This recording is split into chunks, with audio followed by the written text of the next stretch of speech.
नमस्कार दोस्तों, स्वागत है आप सभी का आज के इस नए वीडियो लेक्चर में। आज के इस वीडियो लेक्चर में हम तेलंगाना में 2024 में हुए पोस्टल असिस्टेंट और सॉर्टिंग असिस्टेंट के क्वेश्चन पेपर के मैथमेटिक पोर्शन को सॉल्व करेंगे।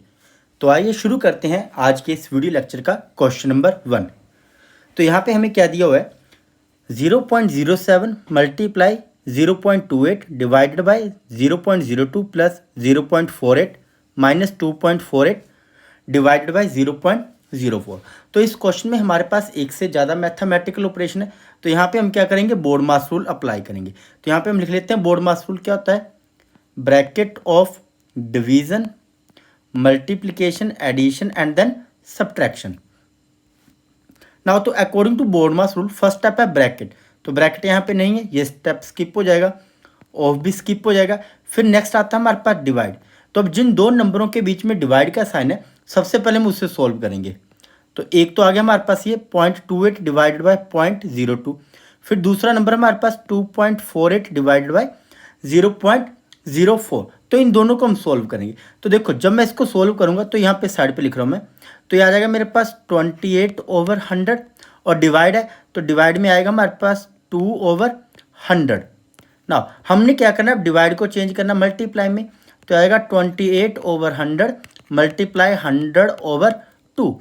तो जैसे हम इसको मल्टीप्लाई में चेंज करते हैं तो जो डिनोमिनेटर होता है वो न्यूमरेटर बन जाता है और जो न्यूमरेटर होता है वो डिनोमिनेटर। तो 100 से 100 कट जाएगा, 2 1 द 2, 2 14 द 28। तो इसको सोल्व करके कितना आ गया हमारे पास 14। तो नेक्स्ट स्टेप में लिख लेते हैं, तो आ गया 0.07 मल्टीप्लाई में कितना आएगा 28, फिर आएगा हमारे पास प्लस 0.48 माइनस, अब 2.48 को डिवाइड करना हमने किससे, 0.04 से। तो जब डेसिमल रिमूव करेंगे तो 100 से तो 100 कट जाएगा, तो फिर यहाँ पे हमारे पास क्या बचेगा 62। तो यहाँ पे क्या आएगा हमारे पास 62। ना अब हमने क्या करना है यहाँ पे, अब हमारे पास ब्रैकेट भी हो गया और ब्रैकेट तो थी नहीं, डिवाइड वाला स्टेप कंप्लीट हो गया। अब नेक्स्ट स्टेप है हमारे पास मल्टीप्लाई करना। तो मल्टीप्लाई होगा हमारे पास 28 मल्टीप्लाई 0.07। अब इन दोनों को मल्टीप्लाई करेंगे तो आ जाएगा हमारे पास 0.98 प्लस 0.48 माइनस में आएगा 62। अब हमने क्या करना है, इन दोनों को ऐड कर देना, डेसिमल वालों को ऐड करेंगे पहले। तो ये आ जाएगा हमारे पास यहाँ पे ऐड करके 8 + 8 कितने होते हैं 16, 6 1 कैरी, तो 9 + 1 10, 10 + 4 14। तो आगे हमारे पास 1.46। ना अब हमने क्या करना है माइनस 62।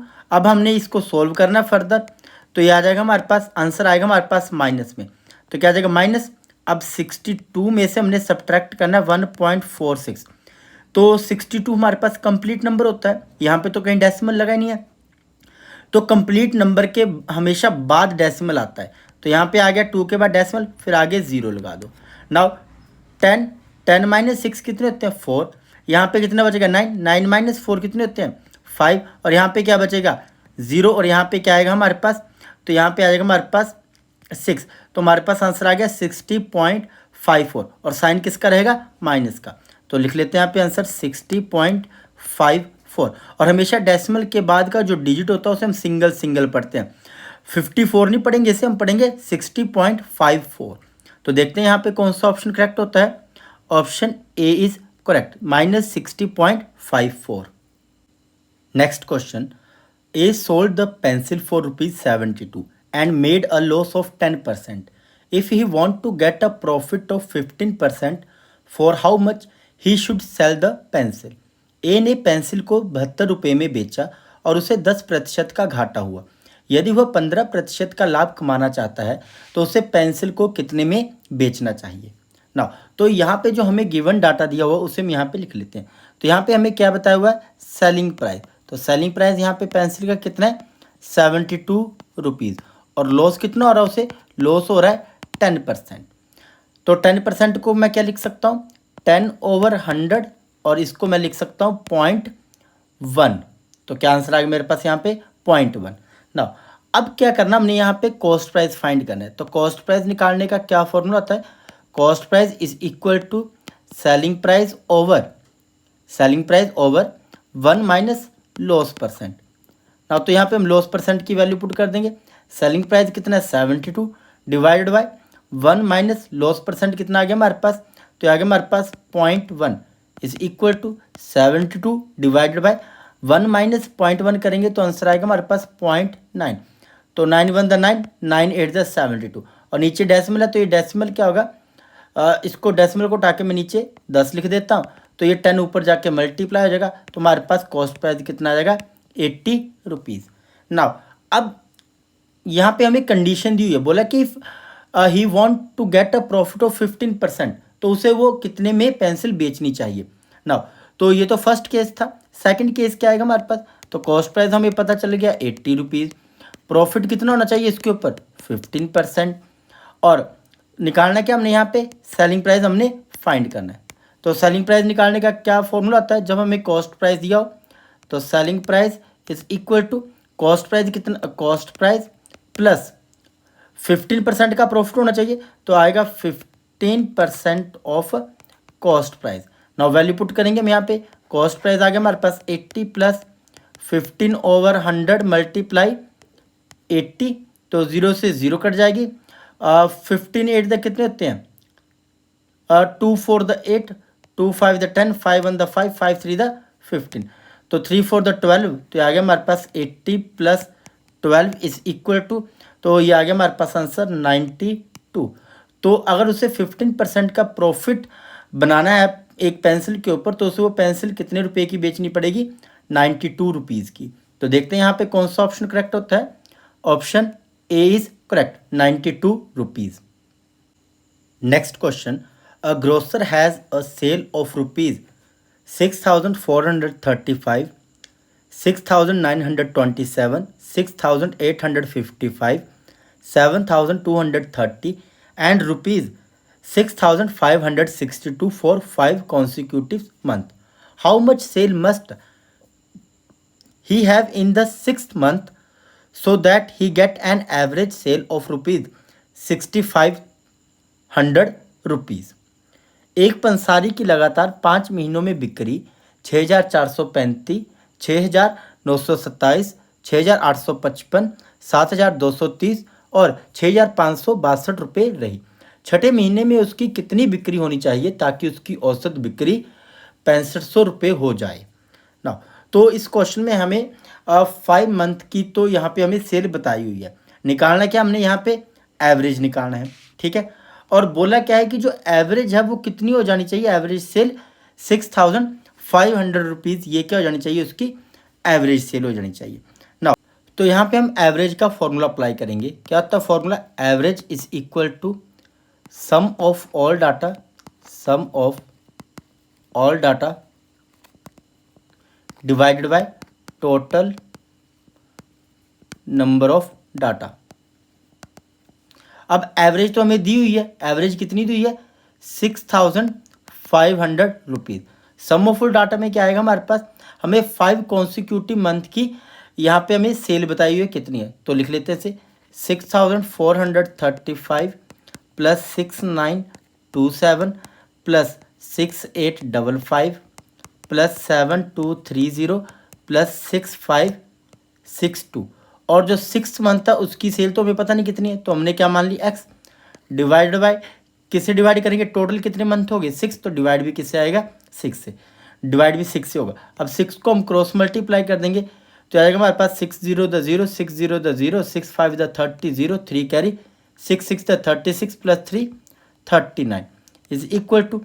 नाउ अब हमने इन सभी को ऐड करना है, तो क्या आ जाएगा इन सभी को ऐड करके, तो आ जाएगा हमारे पास 34009 प्लस में आएगा x। हमने x की वैल्यू फाइंड करनी है, तो x को हम यहीं रहने देते हैं, तो आएगा 39000, इसमें से माइनस कर देंगे क्या 34009, यहाँ पे बच गया हमारे पास x।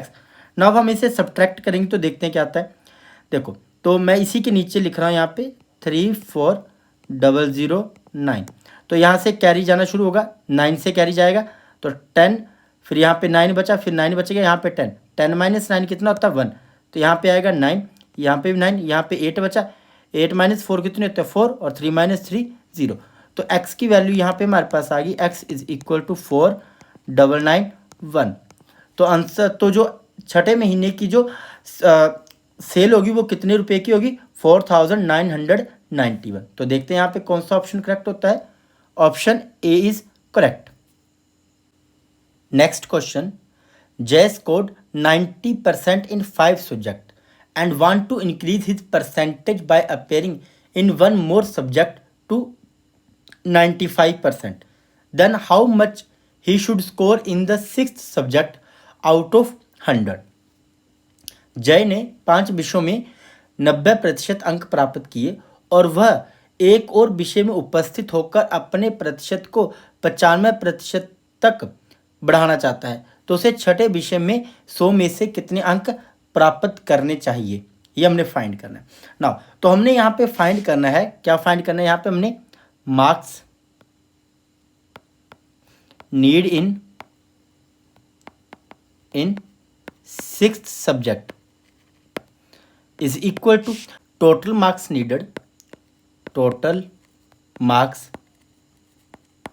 Needed minus total marks in 5 subject. अब देखो 5 सब्जेक्ट में कितने मार्क्स आ रहे हैं उसके?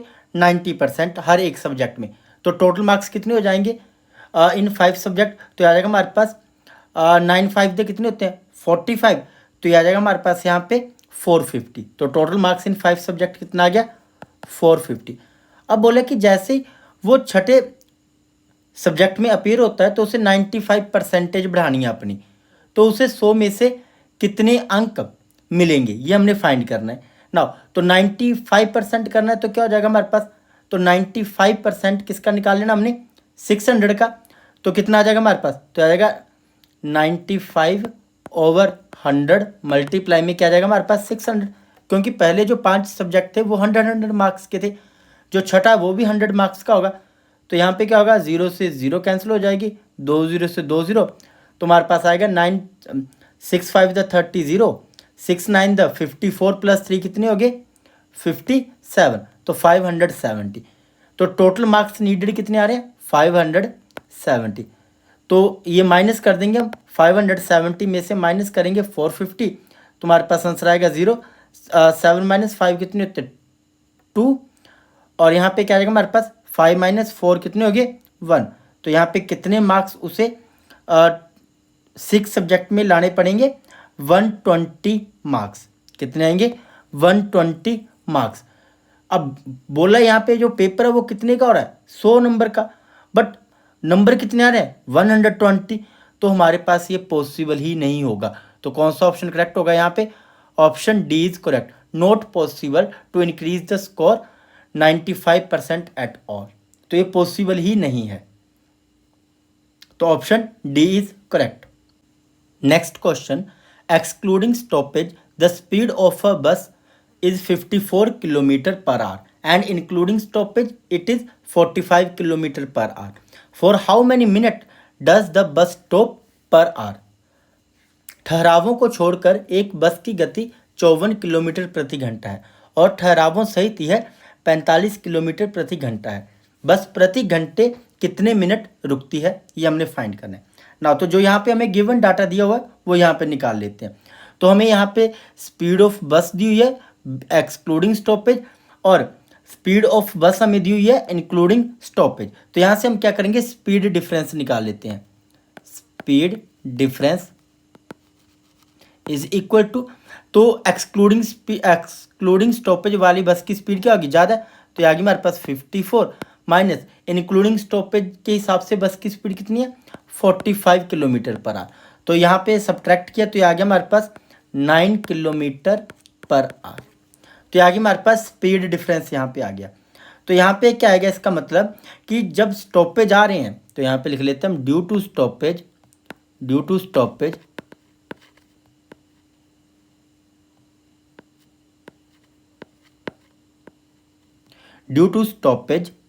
इट कवर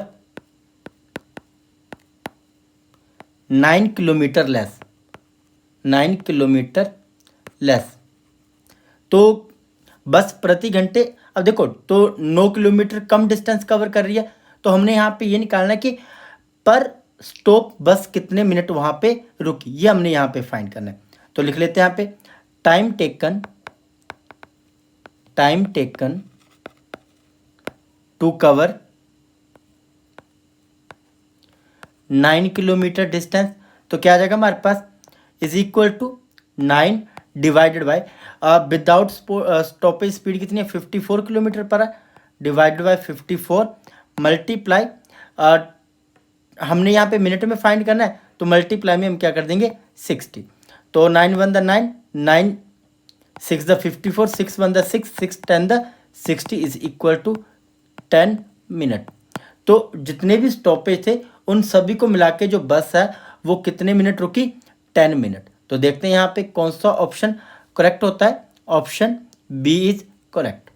तो पूछा था यहाँ पे बस प्रति घंटे कितने मिनट रुकती है, तो 1 घंटे में बस जो वो कितने मिनट रुकेगी, 10 minute. Option B is correct. Next question, a farmer travelled a distance of 61 kilometre in 9 hour. He travelled partly on foot 4 kilometre per hour and partly on bicycle 9 kilometre per our.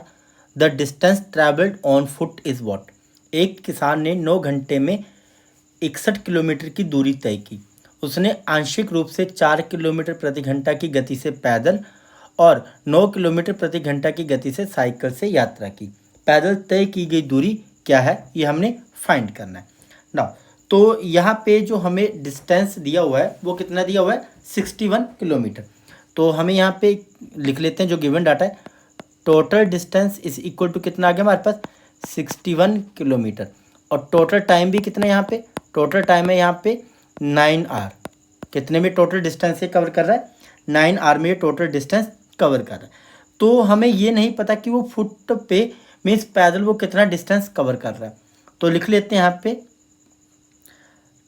Late time in which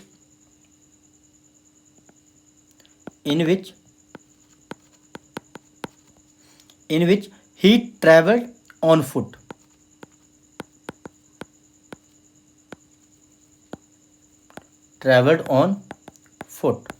is equal to, तो ये हमने मान लिया कितना, x are, कि पैदल चलने के लिए वो कितना टाइम ले रहा है, एक्स आर। तो अब time in which he travelled on bicycle, तो कितना टाइम वो ले रहा है बाईसाइकिल पे। तो यहाँ पे हम लिख लेंगे बाईसाइकिल इज इक्वल टू, तो कितना आ जाएगा हमारे पास ये, तो यहाँ पे हमारे पास आ जाएगा 9 माइनस एक्स आर। तो अब हमने यहाँ पे क्या निकालना है, डिस्टेंस निकालना है।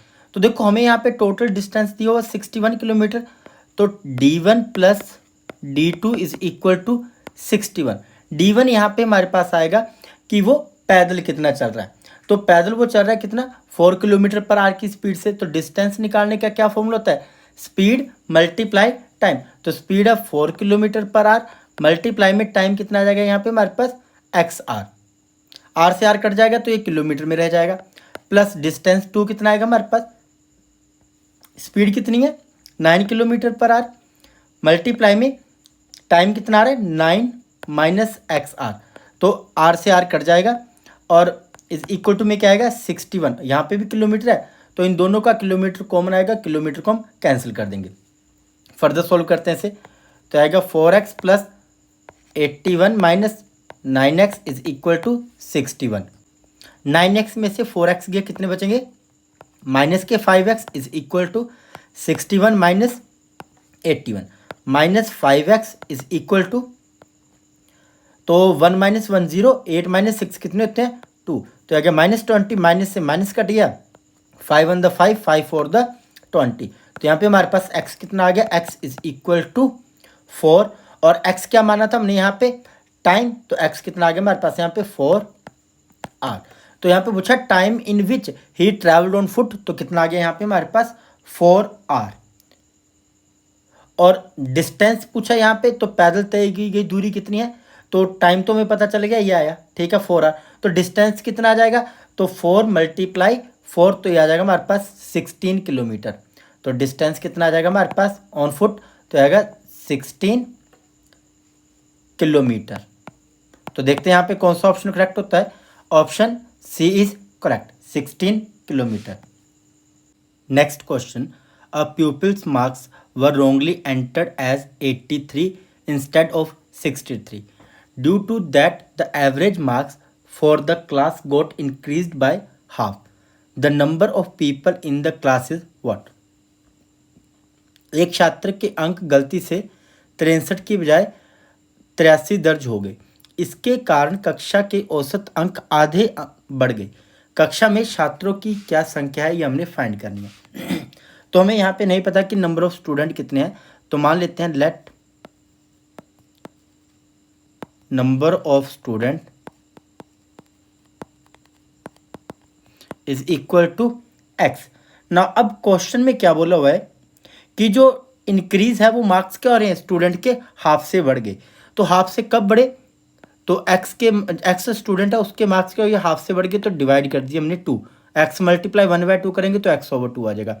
इज इक्वल टू कब, जब भरने कितने थे 63 और भर कितने दिए 83, तो 83 माइनस 63, तो x/2 is equal to 0। 8 minus 6 2, 8 minus 6 कितनी हो गई 2, और x की वैल्यू क्या आ जाएगी, x इज इक्वल टू 20। ये 2 इधर क्रॉस मल्टीप्लाई हो जाएगा, तो 20 मल्टीप्लाई 2 कितना हो गया 40। तो नंबर ऑफ स्टूडेंट कितने थे क्लास में, 40 स्टूडेंट। तो देखते हैं यहाँ पे कौन सा ऑप्शन करेक्ट होता है, option C is correct, 40।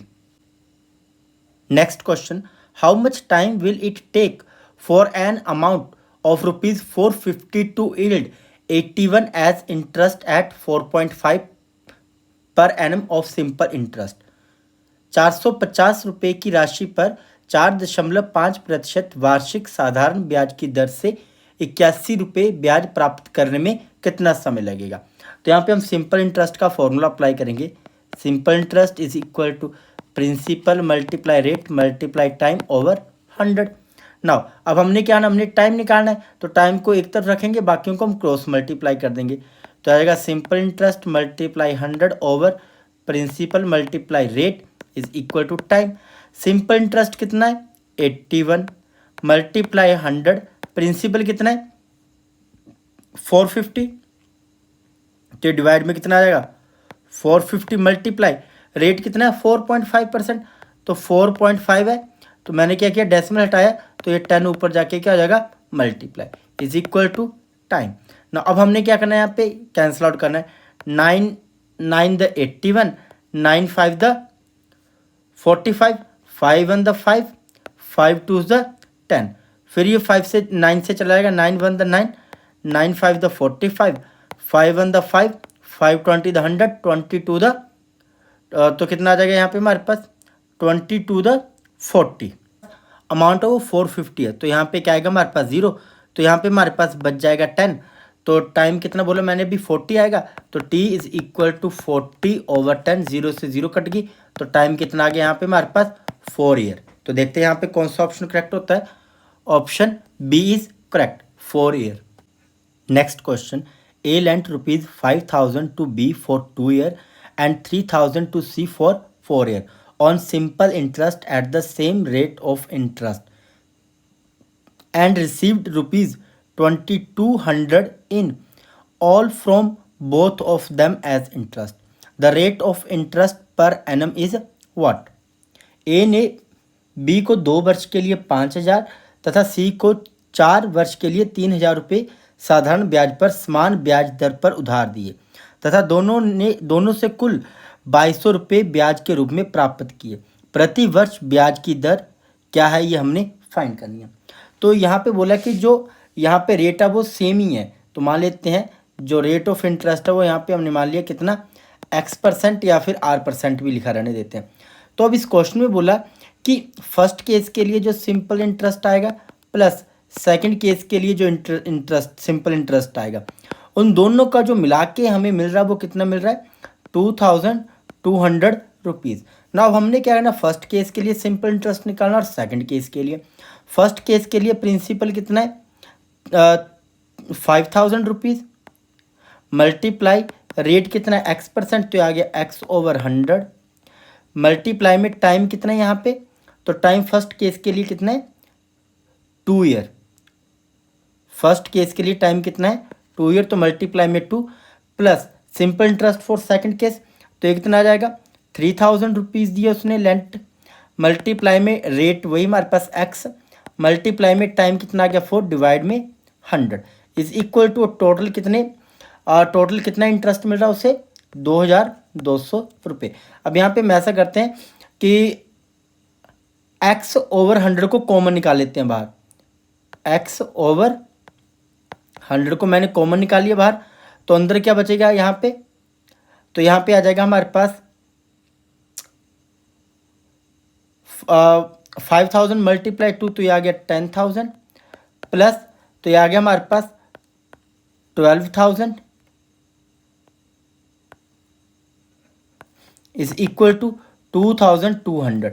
Now ये 100 उधर जाके मल्टीप्लाई हो जाएगा, तो ये आ गया x is equal to x into में ऐड किया तो कितना आ जाएगा, तो आएगा 22,000 इज इक्वल टू 2200 मल्टीप्लाई में यहाँ पे क्या आ जाएगा 100, तो 2 0 और बढ़ जाएंगी, तो हमने x की वैल्यू निकालनी, तो x is equal to 22 4 time 0 divide by 22 3 time 0, तो 3 0 से 3 0 कट जाएंगी, 22 से 22 कट जाएगा, तो हमारे पास x कितना आ गया, x इज इक्वल टू आ गया हमारे पास 10, x कितना आ गया यहाँ पे हमारे पास 10, तो जो रेट ऑफ इंटरेस्ट हमने क्या माना था x माना था वो कितना आ गया 10%। तो देखते हैं यहाँ पे कौन सा ऑप्शन करेक्ट होता है, option D is correct 10%। Next question, Dev completed the school project in 20 days. How many days will Arun take to complete the same work if he is 25% more efficient than Dev. Dev ने स्कूल प्रोजेक्ट 20 दिनों में पूरा किया. यदि अरुण देव से 25% अधिक कुशल है तो उसे समान कार्य पूरा करने में कितने दिन लगेंगे, ये हमने फाइंड करना है. नाउ तो इस क्वेश्चन में जो हमें गिवन डाटा दिया हुआ उसे हम यहाँ पे लिख लेते हैं. तो क्या बोला यहाँ पे, Dev completed the school project in 20 days.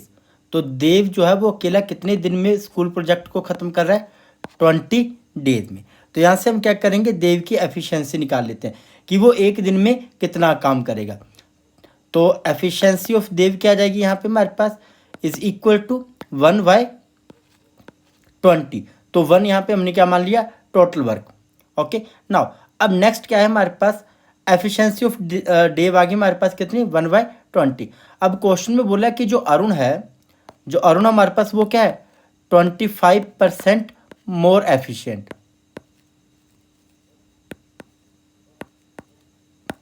तो वो किससे ज़्यादा एफिशिएंट है, 25% देव से. तो यहाँ से हम निकाल लेते हैं Arun efficiency. Efficiency of Arun is equal to, तो देव की कितनी आई, 1/20 मल्टीप्लाई 25% मोर है तो आ जाएगी हमारे पास 125/100.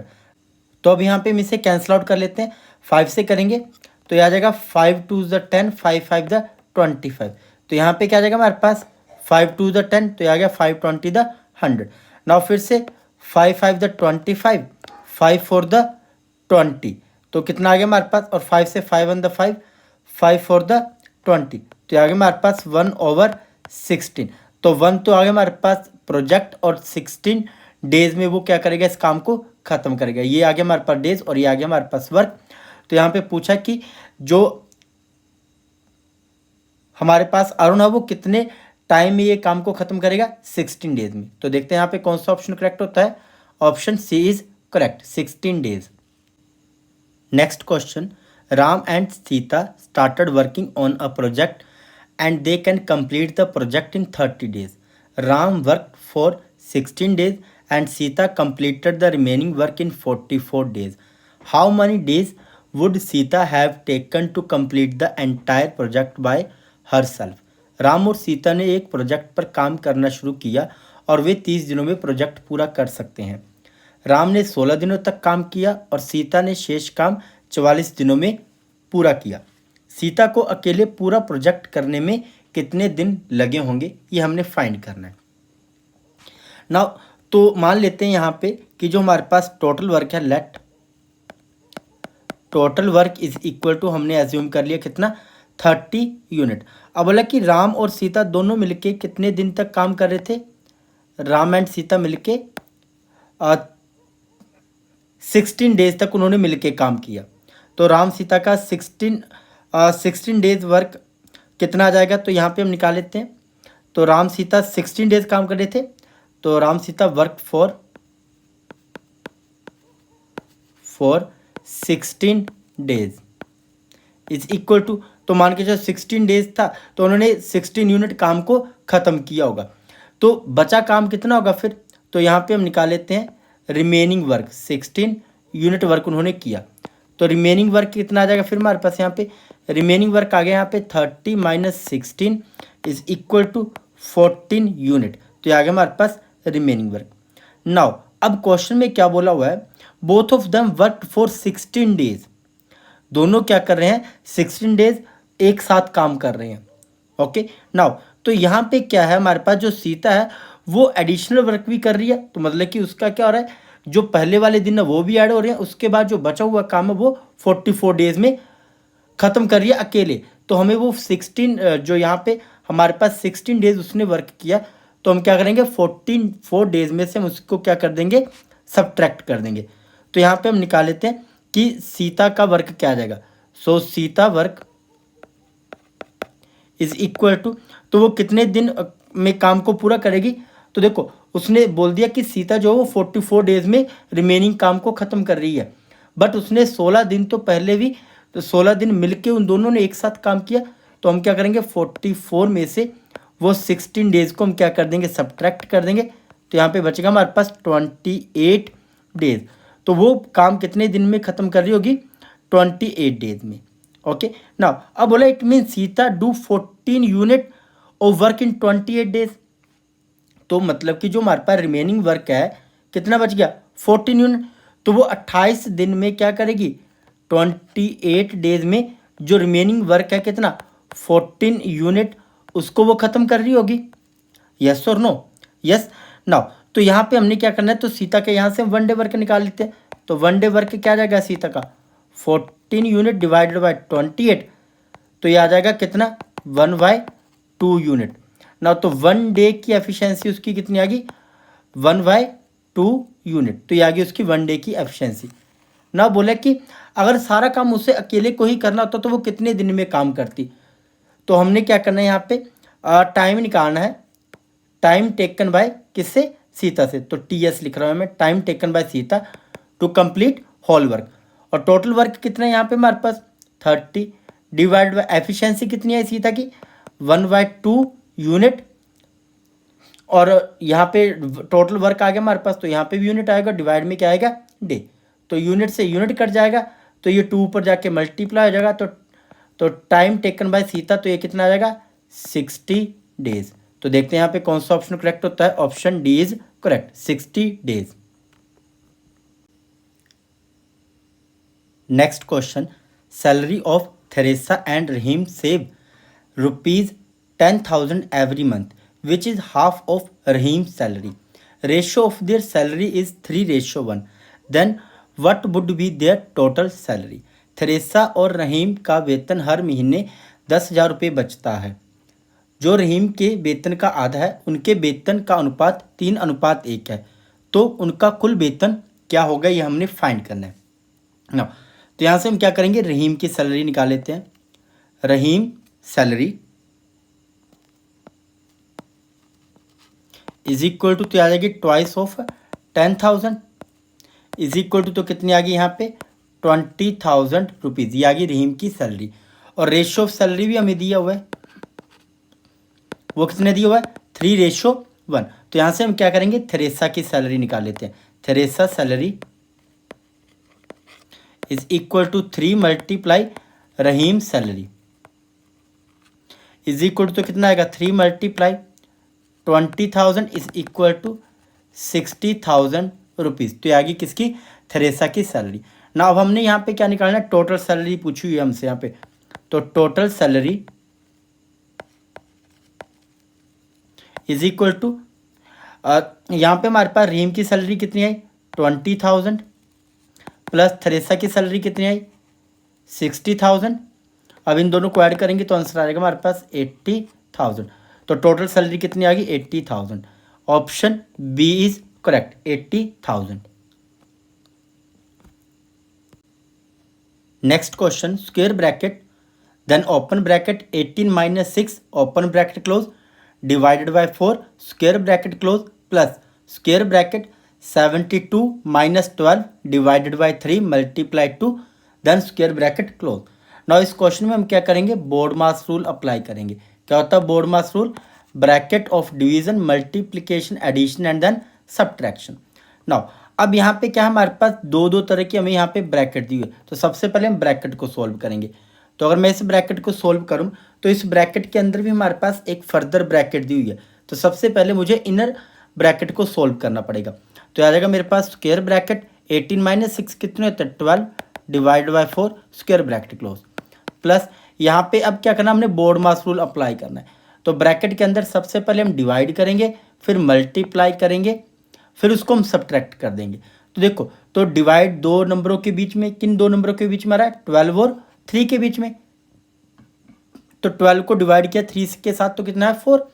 फिर उसका नेक्स्ट स्टेप है मल्टीप्लाई करना, तो 4 और 2 को मल्टीप्लाई करेंगे हम तो कितना आएगा 8, तो आएगा 72 माइनस 8। ना तो यहाँ पे डिवाइड करेंगे तो 12 डिवाइड बाई 4 ये आ गया हमारे पास 3, तो यहाँ पे हमारे पास ये स्क्वायर ब्रैकेट खत्म होगी प्लस 72 में से 8 गई तो कितने बचे यहाँ पे हमारे पास, तो बचे हमारे पास 64 और 64 प्लस 3 कितने होते हैं 67। तो ये आ गया हमारे पास आंसर। तो देखते हैं यहाँ पे कौन सा ऑप्शन करेक्ट होता है, option D is correct 67। Next question, David sold a bicycle at ₹2100 and made a loss of 25%. At what price should he sell the bicycle if he want to make a profit of 15%? तो इस question में हमें given क्या दिया हुआ है, तो यहाँ पे हमें सेलिंग प्राइस दिया हुआ है, कितने सेलिंग प्राइस है यहाँ पे 2100 और लॉस कितना हो रहा है 25%, क्या हो रहा है यहाँ पे लॉस हो रहा है। तो हमने यहाँ पे क्या निकालना है कॉस्ट प्राइस, तो 25% को मैं लिख सकता हूँ 25/100 इज इक्वल टू 1/4, और अगर इसको मैं डेसिमल में लिखना चाहूँ तो कितना आ जाएगा, तो आएगा मेरे पास 1 डिवाइडेड बाई 4, तो डेसिमल लग गया जीरो, यहाँ पे जीरो आ गई, 4 2 8, 10 माइनस 8 2, यहाँ पे फिर से जीरो आ जाएगी, 4 5 20, तो आएगा 0.25। तो 25% लॉस हुआ तो कितना आ गया 0.25% हिट आ गया हमारे पास। नाउ तो हमने यहाँ पे निकालना कॉस्ट प्राइस, तो कॉस्ट प्राइस निकालने का फॉर्मूला तो होता हमारे पास selling price over 1 minus loss percent is equal to selling price आ गया 2100, 1 माइनस लॉस परसेंट किसके इक्वल आ गया हमारे पास 0.25 is equal to 2100 divided by subtract किया तो कितना आएगा हमारे पास यहाँ पे 0.75। अब यहाँ पे क्या आ जाएगा हमारे पास नेक्स्ट, तो आएगा 2100 मल्टीप्लाई में 100 ओवर 75। अब यहाँ पे डेसिमल हटना था तो नीचे 100 आना था और वही 100 ऊपर जाके मल्टीप्लाई हो गया, तो 25 से काट देते हैं से 25 3 द 75, 25 4 द 100, 3 से 3 1 द 3, 3 7 द 21, तो ये आ गया हमारे पास 2800। तो ये आ गया हमारे पास कॉस्ट प्राइस।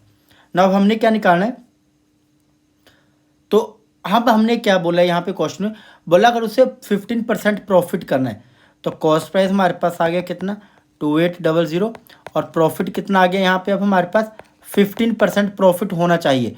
तो बोला कि सेलिंग प्राइस बताओ अब क्या सेलिंग प्राइस होगा, तो सेलिंग प्राइस निकालने का क्या फॉर्मूला होगा हमारे पास यहाँ पे cost price plus 15% of cost price is equal to value put कर रहा हूँ, तो कॉस्ट प्राइस 2800 प्लस 15/100 मल्टीप्लाई 2800, तो 2 0 से 2 0 कट जाएंगी, तो 15 मल्टीप्लाई 28, तो आ जाएगा हमारे पास